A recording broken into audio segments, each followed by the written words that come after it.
오늘 미국 3대 지수 하락 강도가 상당히 많이 줄었습니다. 어제 양대 지수 4% 이상 폭락한 걸 생각하면 오늘은 뭐 그나마 좀 진전되고 있다 이렇게 보면 되겠죠. 아시아 시장 어제 미국 시장 붕괴되면서 충격받았고요. 중국은 상대적으로 플러스로 끝났습니다. 이 두 개 다. 상하이 선전.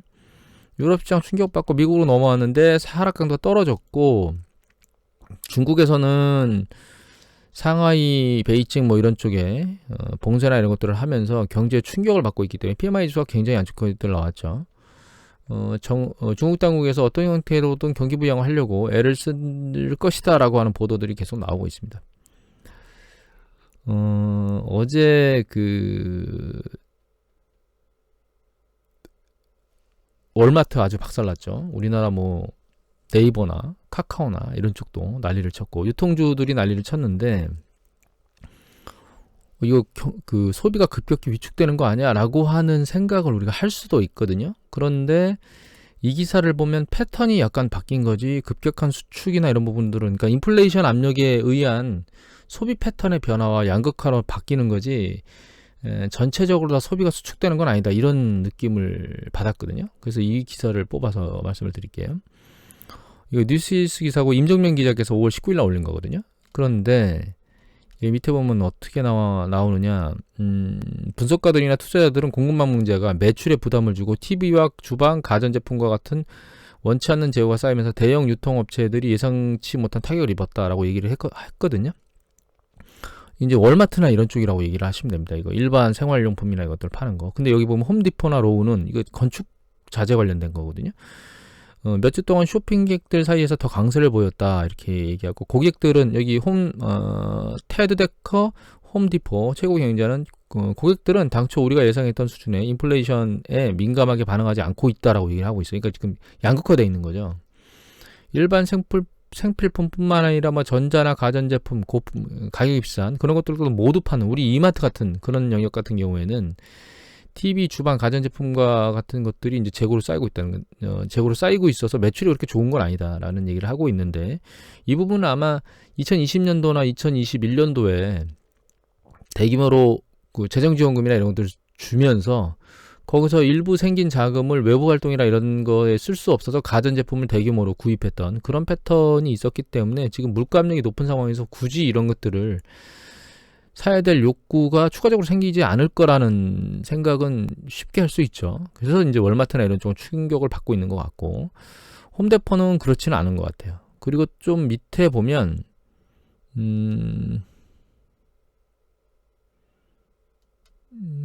여기 밑에 여기 이제 요거 볼까요? 코로나19 팬데믹에서 통조림, 화장지, 뭐 헬스기구 구매 급증, 특히 경기 부양, 정부의 경기 부양책에 따라 뭐 운동화 이런 것들을 막 대규모로 사고 했으니까 이게 이제 고인플레이션 상황이 지속되면서 자금 여력이 고갈되자 소비 형태가 전환되고 있다. 이게 주요 핵심입니다. 그래서 여기 밑에 보면 뭐라고 되어 있느냐? 소비자 대다수가 휘발유, 식료품 가격이 오르는 것을 보고 새 옷, 다른 일반 상품의 구매는 건너뛰었다. 그러니까 꼭 필요한 거를 쓰느라고 굳이 지금 당장 사지 않아도 되는 것은 건너뛰고 있다는 뜻입니다. 그 다음에 일부 비싼 브랜드 대신 더 싼 브랜드. 그 다음에 용량이 작은 품목을 구입하고 있다. 그러니까 꼭 사야 된다면 좀 더 싼 거를 선택한다거나 혹은 용량 자체를 줄인다.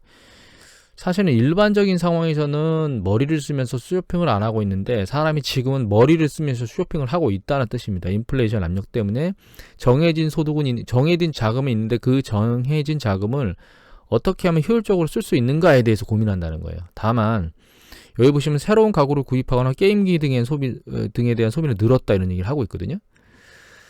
그리고 요 밑에 또 내려가 보면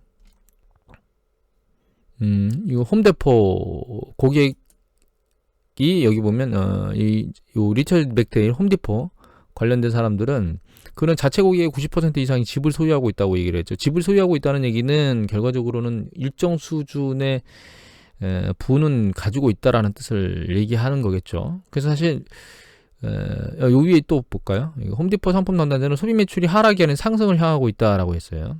매출이 하락이 아닌 상승. 그래서 있는 자와 없는 자의 소비 패턴이 바뀌고 있고 또 꼭 필요한 것 그 다음에 필요하지 않은 것은 배제하고 꼭 필요하다면 좀 더 저렴한 것 그 다음에 용량을 줄이는 것 이런 형태로 패턴이 바뀌고 있는 거지 그 이제 물가 상승이 높으니까 패턴이 바뀌고 있는 건데 여유가 있는 사람들은 아직까지 지출에 큰 영향을 미치지 않고 있다. 이런 형태로 소비 형태가 바뀌고 있다라고 이해를 하시면 될 것 같아요.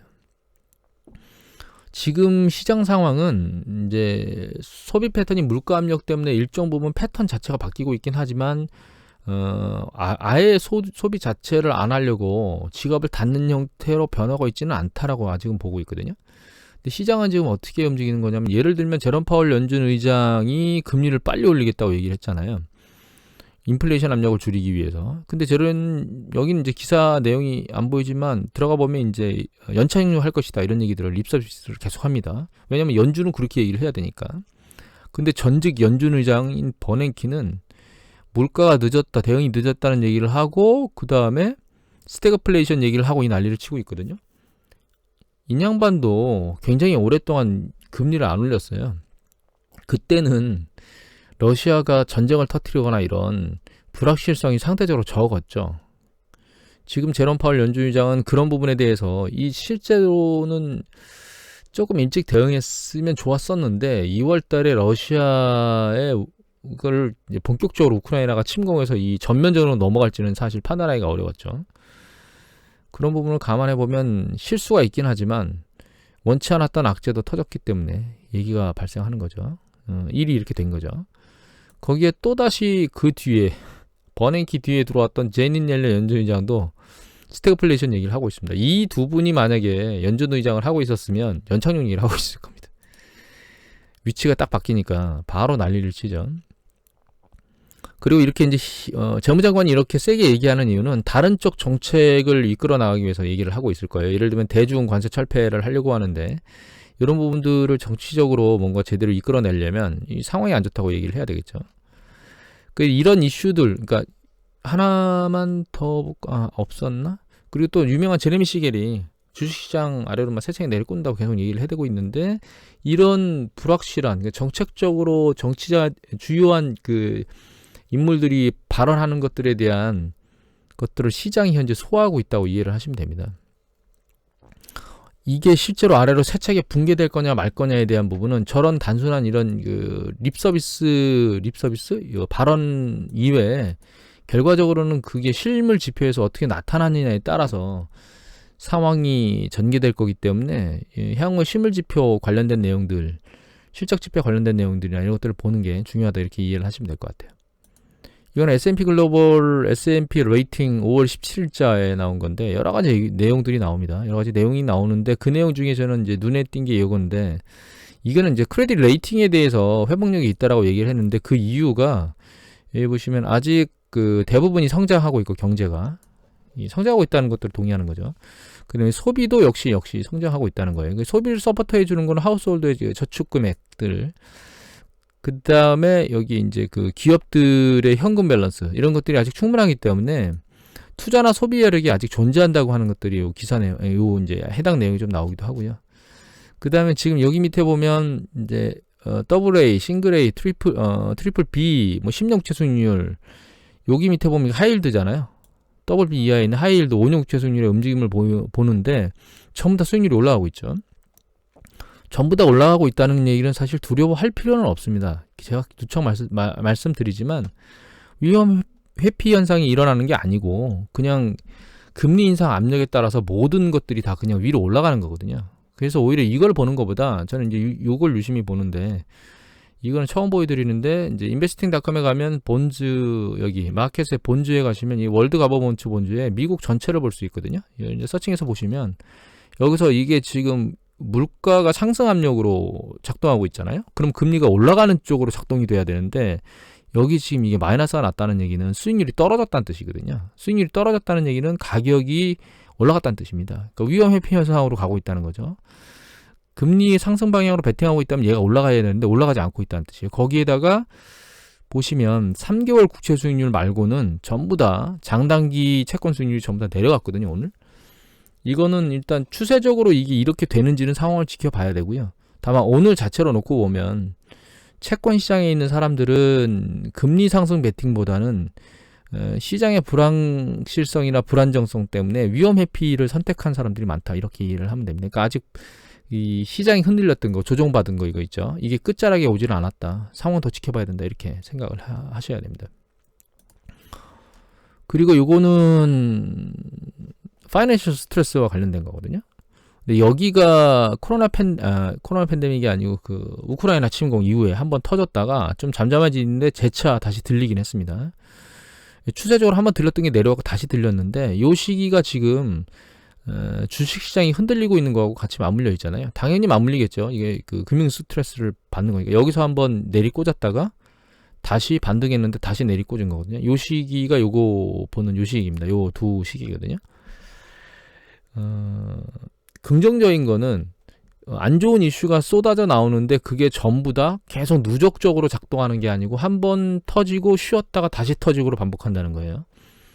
그러니까 누적적으로 계속 세차게 위로 올라가지는 않고 있다는 게 긍정적인 거라고 생각을 하시면 될 것 같고, 다만 이 상황이 안정으로 다시 접어들 건지 아닌지에 대해서는 상황을 모니터링을 계속 해야 되는데, 아까 이전에 말씀드렸지만 결과적으로는 그 어떤 주요 인사들이 발언하는 이 발언에 대한 심리적인 불안정성은 주식시장에 계속 녹아나 있긴 한데, 그것이 실제로 실물 경제에서 그렇게 지표가 나오느냐에 따라서 주식의 방향성이 결정될 거다, 이렇게 이해를 하시면 될 것 같아요.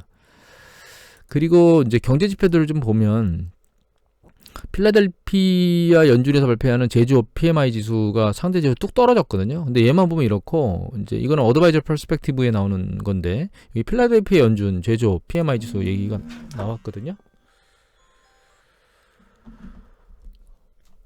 그런데 밑에 보면 이제 여기 필라델피아 연준 얘기가 나오고, 주요한 도시들의 연준이 종합적으로 발표하는 게 있어요. 이게 보면 이제 3개월 이동평균선이고, 각각 주요 지역에 연준에서 발표하는 이 PMI 지수거든요. 제조 PMI 지수. 근데 이 전체를 누계한 거, 이제 혼잡, 밑에 있는 것도 있고, 위에 있는 것도 있고, 올라가는 것도 있고, 내려가는 것도 있죠. 혼잡스럽기 때문에 이걸 이제 종합적으로 표시한 게 이겁니다.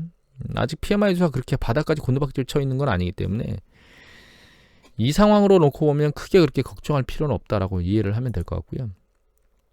그 다음에 신규 실업수당 청구 건수가 21만 8천 건으로 좀 올라갔습니다. 추세적으로 놓고 보면 내렸다 올랐다를 반복하고 있는데, 이 추세적으로 올라가고 있는지는 상황을 좀 더 모니터링 해야 되고, 다만 요거는 하나 더 보면 요건데, 이게 파란색은 노동 참여율, 경제 활동 참여율이고요. 그 다음에 빨간색이 이제 일자리 창출이거든요.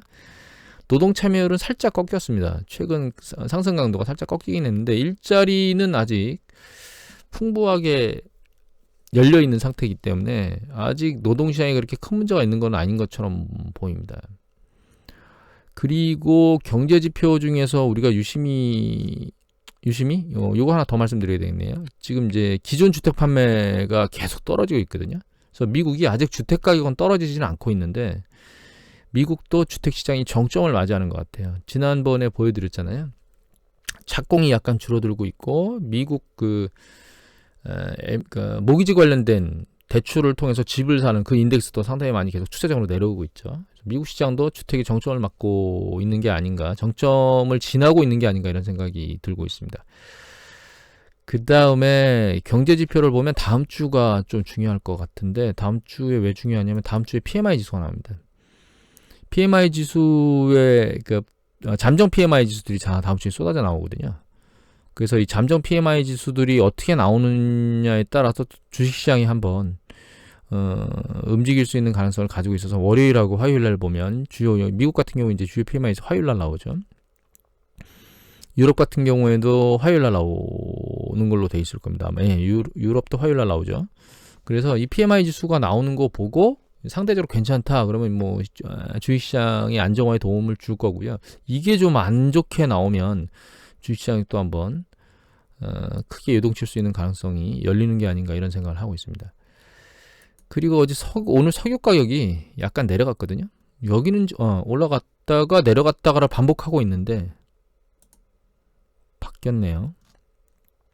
근데 전체적으로 석유 추세를 보면 이렇게 한번 우크라이나 침공 이후에 대책이 한번 올라갔다가 저점은 뚫지 않고 저점을 계속 올라가고 있고, 지난번에 계속 받치면서 얘를 위로 더 머리를 들 수 있긴 한데, 얘가 얘를 뚫고 올라가진 않을 것이다, 이렇게 생각한다고 말씀을 드리긴 했었는데, 아직은 석유 가격의 움직임이 하향 안정세로 가지는 않을 것 같은데, 이 상황까지 가서 인플레이션 압력이 센 데다가 금리까지 빨리 올라가고 난리를 치는데 금수 조치를 해야 되니까 여기서 미국이 뭔가 빨리 해결을 해야 되잖아요.